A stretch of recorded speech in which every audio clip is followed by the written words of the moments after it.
Uno de los temas centrales en la discusión sobre una nueva constitución para nuestro país tiene que ver con la forma en la que el Estado de Chile se relaciona con los pueblos originarios, que han tenido un rol central en el contexto de esta discusión y en la conformación, además, de esta nueva constituyente. Este tema se aborda desde distintos aspectos, pero hay un asunto central, el de la plurinacionalidad. Precisamente un libro aborda este tema. Por una vía chilena a la plurinacionalidad, intervenciones de una década, es el libro de Salvador Millaleo. Y queremos profundizar en este tema con el autor del libro, académico de la Facultad de Derecho de la Universidad de Chile. Gracias por estar con nosotros, Salvador, muy amable. ¿Qué tal? Gracias por la invitación. Salvador, para profundizar en este tema resulta fundamental definir qué es la plurinacionalidad. ¿Qué significa? Bueno, básicamente es la convivencia, digamos, la vida en común de distintas naciones bajo un mismo sistema constitucional, bajo un mismo Estado, viviendo en condiciones de igualdad y por lo tanto transformando antiguas relaciones de dominación en relaciones de igualdad, digamos, de reconocimiento recíproco y de cooperación. Ajá. Hoy día no somos un país plurinacional, entonces. O sea, no lo somos en la mitad de la definición, es decir, somos de hecho plurinacionales, Claro. pero no nos reconocemos como tales ni nos tratamos como iguales. Ajá. Y la verdad estamos viendo que cada vez cooperamos menos, hay conflictos, hay muchos conflictos en lugar de cooperación. Uh-huh. Y esa plurinacionalidad, ¿por qué es tan relevante, Salvador? ¿Por qué es tan importante abordarlo en el momento en el que estamos, en el momento histórico en el que estamos? La idea de esta transformación constitucional es para resolver la crisis del sistema político y hay crisis que por supuesto son relevantes y muy profundas de las últimas décadas, pero hay situaciones que nuestro sistema político no ha podido resolver desde su inicio y uno de los temas son las relaciones, por ejemplo, con los pueblos originarios, donde no hemos sido capaces como Estado de generar mecanismos de inclusión, de reconocimiento de sus derechos humanos, de establecer relaciones de cooperación y por lo tanto tenemos una serie de conflictos, sobre todo en el caso del pueblo mapuche, aunque no exclusivamente con el pueblo mapuche, también hay conflictos con otros pueblos, pero donde este es uno de los graves deudas pendientes de nuestro sistema político y por cierto nuestro proceso constituyente es la gran oportunidad para poder resolver esos problemas. Uh-huh. Salvador, ¿cómo se plasma la plurinacionalidad? Digo, en la Constitución queda la formalidad, ¿no? Pero en lo concreto, ¿de qué forma se practica, por decirlo de alguna manera, la plurinacionalidad que usted describía? Es un hecho, una descripción de nuestra sociedad. A ver, la plurinacionalidad tiene que ver con una forma de convivencia donde nosotros podemos vivir cada uno practicando sus propias culturas, pero además compartiendo una cultura común. O sea, la plurinacionalidad es complementaria de la interculturalidad, de una vida en común, donde para vivir en común no tenemos que renunciar a ser quienes somos. En este caso, los mapuches no tienen que dejar de ser mapuches para ser chilenos, pueden ser ambas cosas a la vez, pueden ser chilenos, tener un mismo Estado, poder compartir, tomar decisiones en conjunto con el resto de los chilenos, pero para eso no de renunciar a ser mapuche, a su cultura, a su lengua, a sus tradiciones y, por cierto, a los recursos, a sus tierras, digamos, a poder estar en un vínculo especial con la naturaleza. Entonces, esa situación es la que estamos proponiendo. Seguir el ejemplo, que no es solo en el caso de cercanos de Ecuador y Bolivia, pero no es solo de esos casos, de un conjunto de países que han tratado de resolver lo que eran antes relaciones de dominación, donde había una sola nación que se reconocía como parte del Estado, a una relación de diversidad profunda.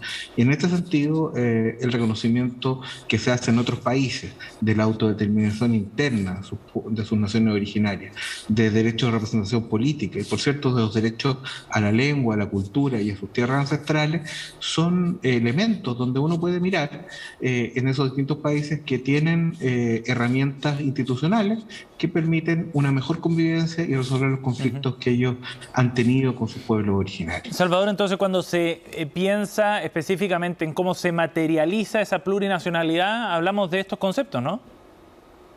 O sea, hablamos de, sobre todo, tres elementos fundamentales.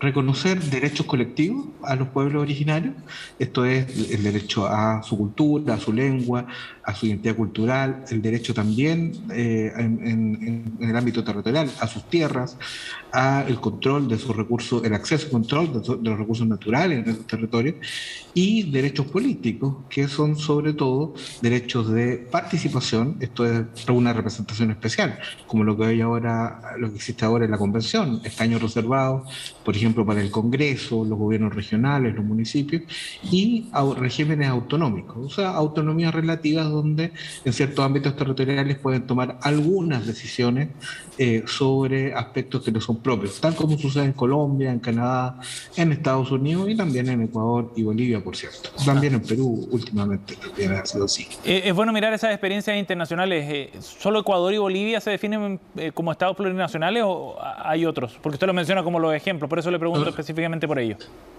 Los ejemplos más cercanos son esos, pero hay un conjunto de otros países que sí se define expresamente. China, de hecho, se define en su constitución como un estado plurinacional. Hay otros estados que no se definen explícitamente como plurinacionales, pero lo son en la medida que incorporan los elementos que le mencionaba, es decir, derechos colectivos, regímenes de representación especial, regímenes autonómicos, y estos están presentes, por ejemplo, en Colombia, en México, en Canadá, en Estados Unidos. Entonces, ellos no se definen como plurinacionales, pero tienen presentes estos elementos. Sí. Y están los que se definen expresamente como plurinacionales. Salvador, para el caso mapuche en particular, ¿cuán relevante cree usted que es este tema para poder avanzar hacia una solución de las demandas que está levantando el pueblo mapuche? La plurinacionalidad es un postulado que trata de dar contenido a lo que se ha llamado la salida política. ¿Qué es la salida política? La salida que sostiene que, por una parte, no se puede tratar por el Estado los conflictos que existen con el pueblo mapuche a través de represión, a través de la mera aplicación del orden público. Esa ha sido una solución que en las últimas décadas no ha dado ningún resultado, sino que ha agravado el conflicto. Y por otra parte, que las demandas del pueblo mapuche no pueden tratarse a través de procesos de sabotaje o de violencia política, como algunos grupos radicalizados lo sostienen. La plurinacionalidad es una vía que quiere resolver los problemas de relación entre Estado y pueblo mapuche por vías institucionales, construyendo nuevos derechos, estableciendo responsabilidades, estableciendo poderes públicos para los pueblos indígenas, de una manera en que podamos construir una convivencia democrática. Salvador, ¿y usted cree que efectivamente hay comprensión respecto a este tema, lo que significa, los alcances que tiene, los alcances políticos también que tiene esta idea dentro de la Convención Constituyente? Bueno, esto en el país se ha ido abriendo paso muy rápido en la última década y el hito más importante es la Convención Constituyente. La Convención ahora está presidida por Elisa Loncón, que precisamente en su discurso inaugural señaló que esta va a ser una convención plurinacional. Esto es que con la participación de los escaños reservados y otros representantes indígenas está construyendo un camino que está destinado a que en el texto constitucional, tal como lo han dicho los convencionales indígenas y en los otros convencionales, la gran mayoría de los convencionales está adhiriendo a esta idea, construir derechos, establecer nuevas instituciones y generar caminos que nos permitan resolver todos los conflictos que tenemos en esta relación entre pueblo originario y Estado por vías institucionales, democráticas, por cierto pacíficas, que generen relaciones de reconocimiento con justicia, pero siempre dentro de un entorno democrático. Yo creo que es la gran esperanza que tenemos. Salgamos de los conflictos irresolubles, salgamos de la violencia, salgamos de la violencia institucional del Estado también y construyamos una república en que todos seamos parte, en que todos estemos incluidos y que para ser parte de ella los pueblos originarios no tengan que renunciar a ser lo que son. Sí, y por supuesto que la presencia de los convencionales con los escaños reservados para los pueblos originarios son un primer paso enorme para poder instalar el tema también en esa instancia. Salvador, gracias por conversar con nosotros, muy amable.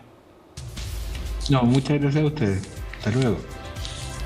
Bien, el libro Por una vía chilena, la plurinacionalidad, intervenciones de una década entre los años 2010 y 2020, ya está disponible, escrito por Salvador Millaleo y con el prólogo además de la Premio Nacional de Humanidades Sonia Montesino, para profundizar en este tema que, como veíamos, será una de las piezas claves del debate sobre los pueblos originarios en la nueva Constitución.